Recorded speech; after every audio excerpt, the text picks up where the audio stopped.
तो class 11 chemistry में lesson number हम लोग पढ़ रहे हैं 4 है ना 4।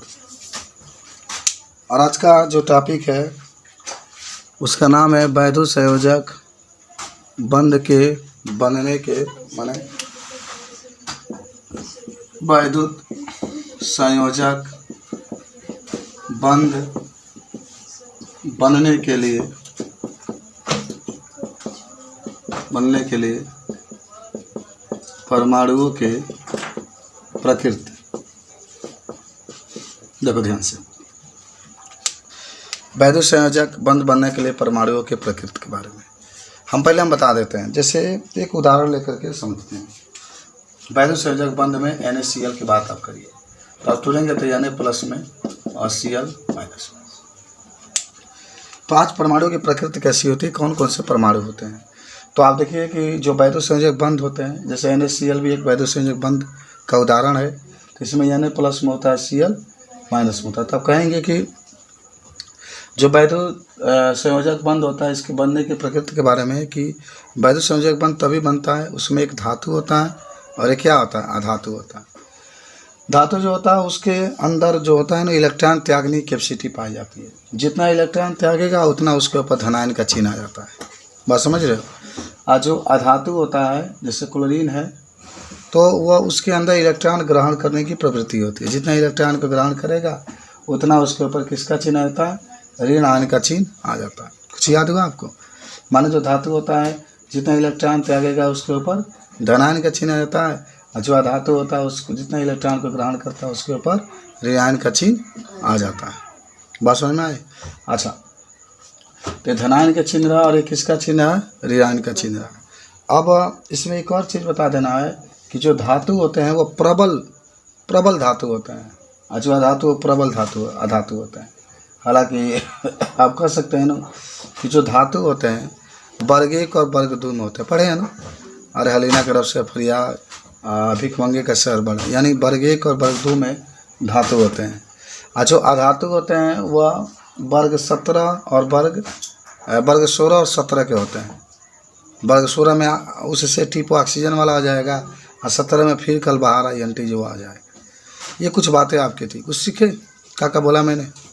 तो लिख लो इस चीज़ को, बोल देने पर लिख लोगे ना। देखो अब हम लोग आगे बढ़ेंगे तो हमारे पास एक हेडिंग आएगा वैद्युत संयोजक यौगिक का पढ़ने वाले हम लोग हैं। वैद्युत संयोजक यौगिक। देखो आप तो यौगिक जानते होंगे, NaCl भी एक यौगिक है। वैद्युत संयोजक यौगिक आपको याद होगा। वैद्युत तो अंग्रेजी में इलेक्ट्रिक कहते हैं, ठीक है। यानी इसको कहते हैं इलेक्ट्रोवायलेंट कंपाउंड, अंग्रेजी में कहते हैं इलेक्ट्रोवायलेंट कंपाउंड। इलेक्ट्रोवायलेंट कंपाउंड क्या होगा तो नहीं आपको हम बताते हैं। देखो ध्यान से, कहोगे कि जिन यौगिकों में, किसमें, जिन यौगिकों में वैद्युत संयोजक बंध पाया जाता है, यौगिक होगा वह, लेकिन उन यौगिक में क्या पाया जाएगा, वैद्युत संयोजक बंध पाया जाता है। यानी जिन यौगिकों में वैद्युत संयोजक बंध पाया जाता है उन यौगिकों को हम लोग क्या कहते हैं, वैद्युत संयोजक यौगिक, या इसे आयनिक यौगिक भी कहते हैं, या इसे हम लोग ध्रुवीय यौगिक भी कहते हैं। समझे। NaCl हो जाएगा, MgCl2 हो जाएगा, ये सब हम लोग लिख सकते हैं। तो लिख लो परिभाषा में, लिखो जिन यौगिकों में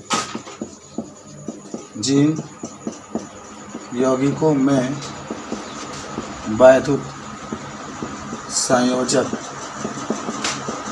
बंध पाया जाता है, जिन यौगिकों में वैद्युत संयोजक बंध क्या होता है, पाया जाता है, पाया जाता है, उसे वैद्युत संयोजक यौगिक कहते हैं। इसे वैद्युत संयोजक यौगिक कहते हैं। जिन यौगिकों में वैद्युत संयोजक बंध पाया जाता है उससे वैद्युत संयोजक यौगिक कहते हैं। उदाहरण में हम लोग क्या लिख सकते हैं? NaCl लिख सकते हैं, MgCl2 लिख सकते हैं, CaCl2 लिख सकते हैं, NaBr लिख सकते हैं। सब यौगिक है और सभी यौगिकों में जो बंध पाया जाता है उसको हम लोग कहते हैं वैद्युत संयोजक बंध। अच्छा, अगर आप इसको दिखाना चाहें तो Na है, Cl है, दिखा दो। आप सभी लोग जानते होंगे कि Na के परमाणु क्रमांक कितना होता है? 11। तो 11 है तो 2 8 1 लिख सकते हैं। और Cl का कितना होता है? 17। तो 2 8 7 लिख सकते हैं। तो इसका अंतिम में 1 है तो 1 दिखा दो। इसका अंतिम में 7 है तो 2 2 4 2 6 7 दिखा दो। तो 1 इलेक्ट्रॉन इसको दे दो। जब देगा तो ये Na प्लस ये क्या कर ले लिया, तो इसके ऊपर 1 माइनस का चार्ज, या इसी को मैं लिख लेता है NaC। तो चलो, तो नोट कर ले इसको। तो नहीं, बड़ा सिंपल चीज़ आपका है। जो भी देगा धातु ही देता है तो इसीलिए इसके ऊपर धनायन का चिन्ह आता है, जो लेता है उसके ऊपर ऋणायन का चिन्ह आता है। तो इसीलिए हम लोग इसको कहते हैं NaCl। ये चीज़ आपकी होती है।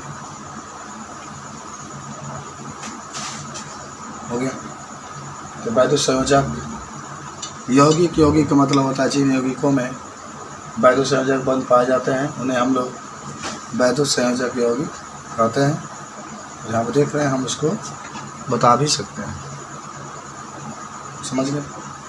अब हेडिंग बना लो, वैद्युत संयोजकता किसे कहते हैं? वैद्युत संयोजकता मिला दे सब। मोबाइल लेते जाओ। वैद्युत संयोजकता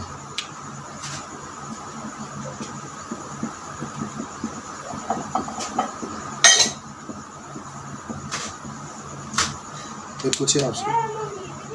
तो इसको अंग्रेजी में कहते हैं वैद्युत संयोजकता को लिख लेना इलेक्ट्रोवैलेंसी। इलेक्ट्रोवैलेंसी। हाँ, देखो कहेंगे वैद्युत संयोजक बंध बनाने के लिए दिए गए या लिए गए, वैद्युत संयोजक बंध बनाने के लिए दिए गए या लिए गए इलेक्ट्रॉनों की संख्या को हम लोग कहते हैं वैद्युत संयोजकता। याद हुआ?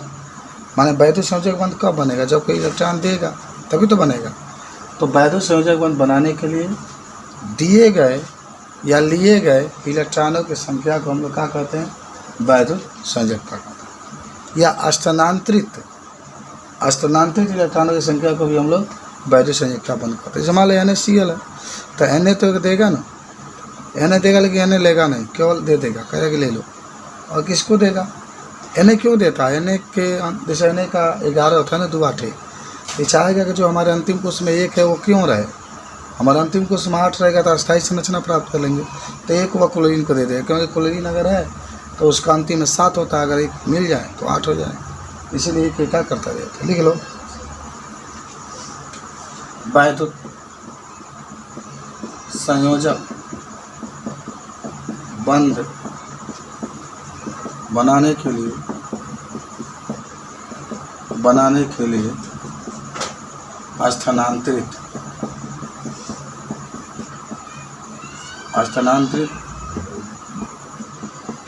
स्थानांतरित इलेक्ट्रॉनों के संख्या को वैद्युत संयोजकता कहते हैं।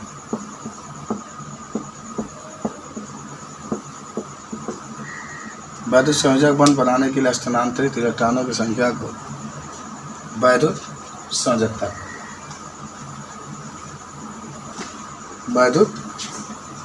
कहते हैं। समझ रहे बात को?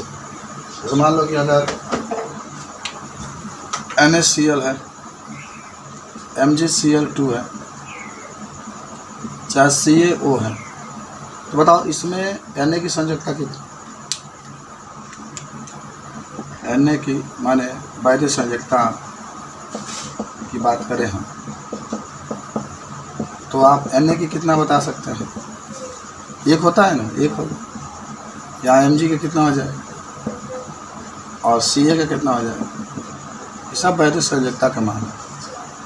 बात समझ रहे? कोई कहा कि Na का वैद्य संयोजकता कितना होगा तो 1 लिख लेना, Mg की वैद्य संयोजकता कितना होगा तो 2, Ca का भी 2 हो जाएगा।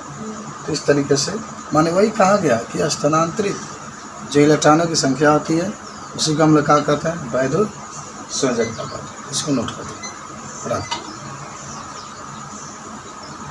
ठीक है।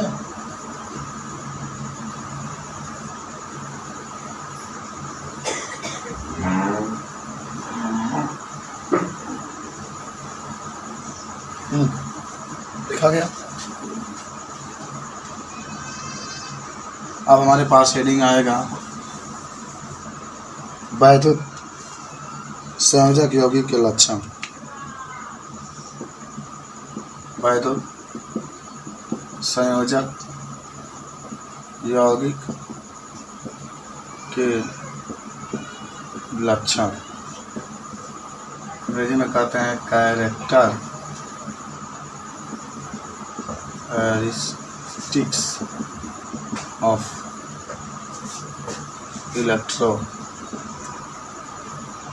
Electrovalent compound.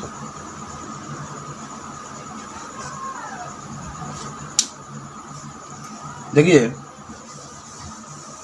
अब हम आपको क्या क्या इसके गुण होते हैं बता सकते हैं। पहला ही होता है कि वैद्युत संयोजक यौगिक जितने भी होते हैं सब में वैद्युत संयोजक बंध पाए जाते हैं। तो आप जान चुके हैं कि जो वैद्युत संयोजक यौगिक के लक्षण मैंने क्या होता है, सब में वैद्युत संयोजक बंध पाए। दूसरा कह देंगे कि इनका गलनांक बहुत अधिक होता है। गलनांक क्या होता है? हाँ, माने गलाने के लिए टेम्परेचर बहुत हाई देना पड़ेगा। नमक है, मान लीजिए कि NaCl का मतलब नमक है, हाई क्वालिटी मिलेगा तब बनेगा। वैद्युत संयोजक जो यौगिक होते हैं जल में घुलनशील होते हैं। माने जल में डालोगे, NaCl है, जब इसको जल में डालोगे तो क्या हो जाएगा? घुल जाएगा ना। अरे नमक है, नमक को जल में डालते हैं तो क्या होता है? घुल जाता है। वैद्युत संयोजक यौगिक पे सुन लो ध्यान से, जब भी ठोस अवस्था में होते हैं तब विद्युत का कुचालक होता है, माने विद्युत प्रवाहित नहीं होती है।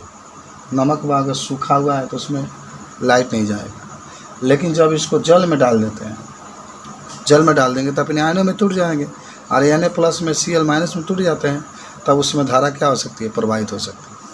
माने याद करना पड़ेगा कुछ दिनों का। तो वैद्युत संयोजक यौगिक के बारे में देख लेते हैं क्या क्या इसके लक्षण होते हैं। पहला लिखना है, पहला कि वैद्युत संयोजक यौगिक में वैद्युत संयोजक बंध पाया जाता है।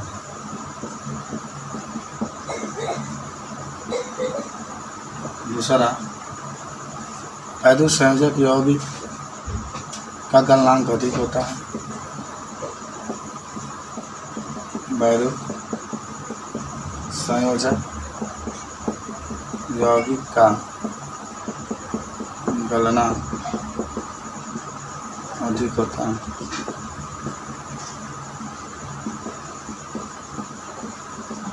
तीसरा, वैद्युत संयोजक यौगिक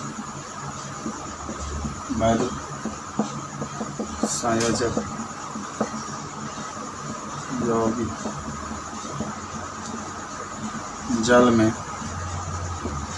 घुलनशील होता है।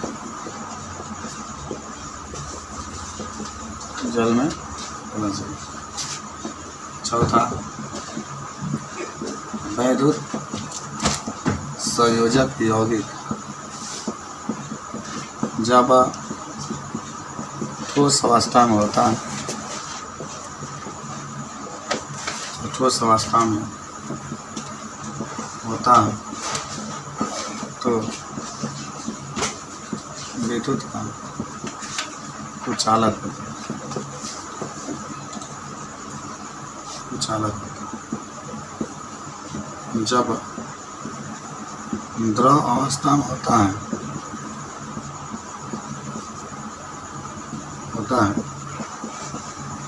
तो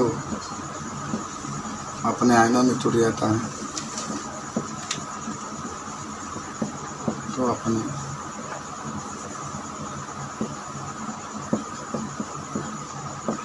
अपने आयनों में टूट जाता है और विद्युत का सुचालक होता है।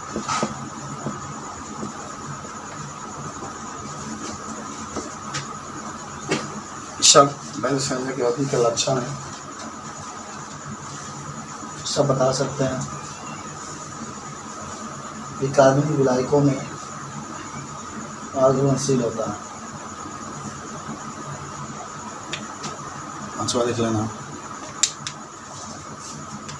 यह कार्बनिक विलायक में आघूर्णनशील होता है।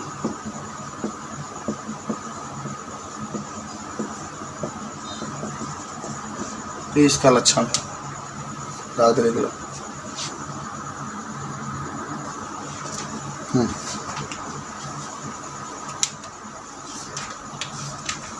तो आज का टॉपिक है आयनिक क्रिस्टल। देखो, ऐसे क्रिस्टल या ऐसे ठोस जो आयनों से मिलकर के बने होते हैं, इसे आयनिक क्रिस्टल कहते हैं। ठीक है, आप अंग्रेजी में भी लिख सकते हैं आयनिक क्रिस्टल। तो आप इसको कह सकते हैं ना कि ऐसे ठोस या ऐसे क्रिस्टल जो भी कहें, जो आयनों से मिलकर बना होता है। आयन का मतलब एक धनायन होगा तो एक ऋणायन, फिर एक धनायन तो एक ऋणायन, एक धनायन एक ऋणायन, तो उसी को कहते हैं आयनिक क्रिस्टल। आयनिक का मतलब क्या होता है? आयन कितने प्रकार का? 2 प्रकार का। एक धनायन होता है, क्या होता है? ऋणायन। तो ऐसे क्रिस्टल जो आयनों से मिलकर क्या होते हैं? बने, उसका आयनिक क्रिस्टल लिख लो। ऐसे क्रिस्टल जो आयनों से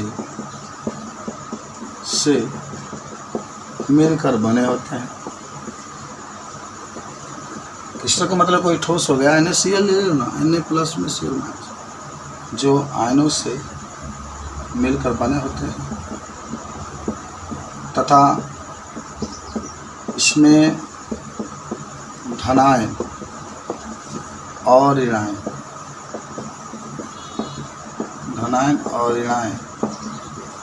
एक निश्चित क्रम में व्यवस्थित होता है। एक निश्चित क्रम में व्यवस्थित होता है। जैसे अगर आप लिखना चाहें तो NaCl ले लें। अगर NaCl का उदाहरण है, NaCl का क्रिस्टल का अगर बात करें तो कैसे बनेगा? मान लो कोई क्रिस्टल है ना, इस तरीके से इसकी संरचना है क्रिस्टल। तो यहाँ पर Na+ + Cl-, फिर Na+, फिर Cl-, फिर Na+, फिर Cl-, फिर Cl-, फिर Na+, फिर Cl-,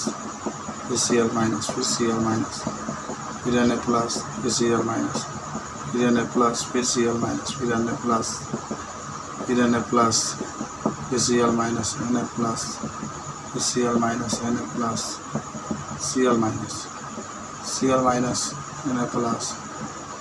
Cl-, Na+, Cl-, Na+, Cl-, Na+, Cl-, फिर यहाँ पर Na+, Cl-, फिर Na+, Cl-, फिर Na+, तो इस तरीके से आप हमारे पास क्या है? क्रिस्टल है। तो इसमें जो धनायन और ऋणायन होते हैं तो एक निश्चित क्रम में क्या होता है? व्यवस्थित। ठीक है, तो इस तरीके से हम इसको बता सकते हैं। ये क्रिस्टल आयनिक क्रिस्टल की बात करेगा अर्थ नहीं आ जाता है कि क्या क्या गुण इसके पाए जाते हैं। मिटा दे इसको, वो तो बना लोगे ना चित्र।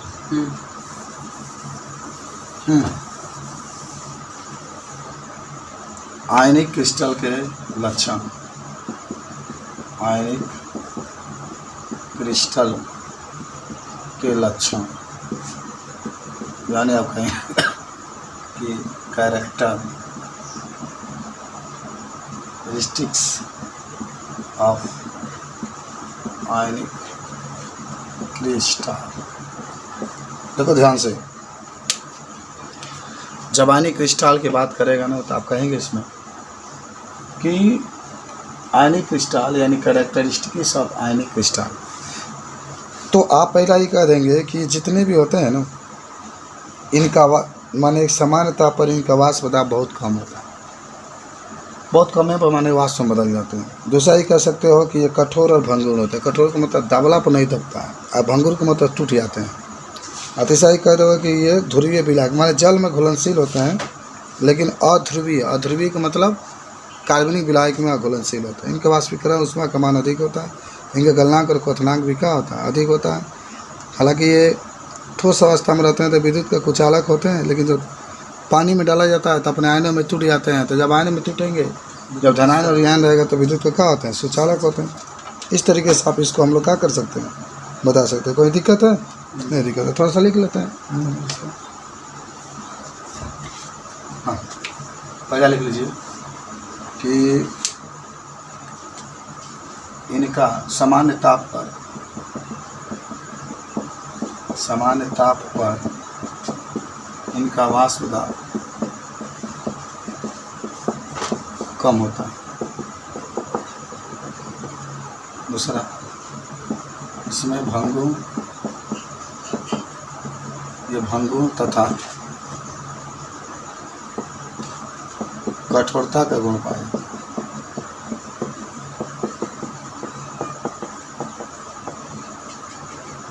तीसरा, ये ध्रुवीय विलायक में घुलनशील होता है।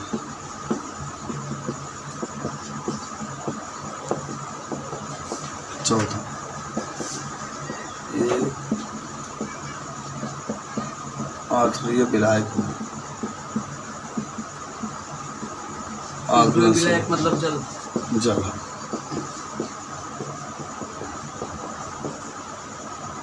ये ठोस अवस्था में देख लेना है कि इनका गलनांक और क्वथनांक अधिक होता है।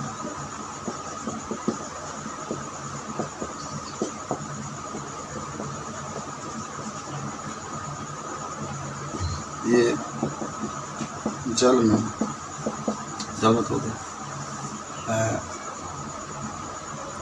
ये जब ठोस अवस्था में होते हैं,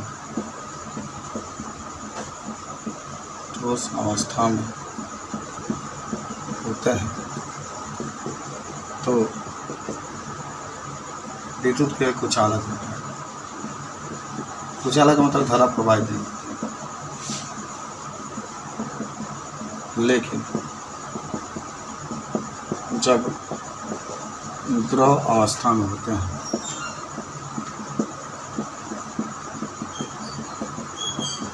तो विद्युत का सुचालक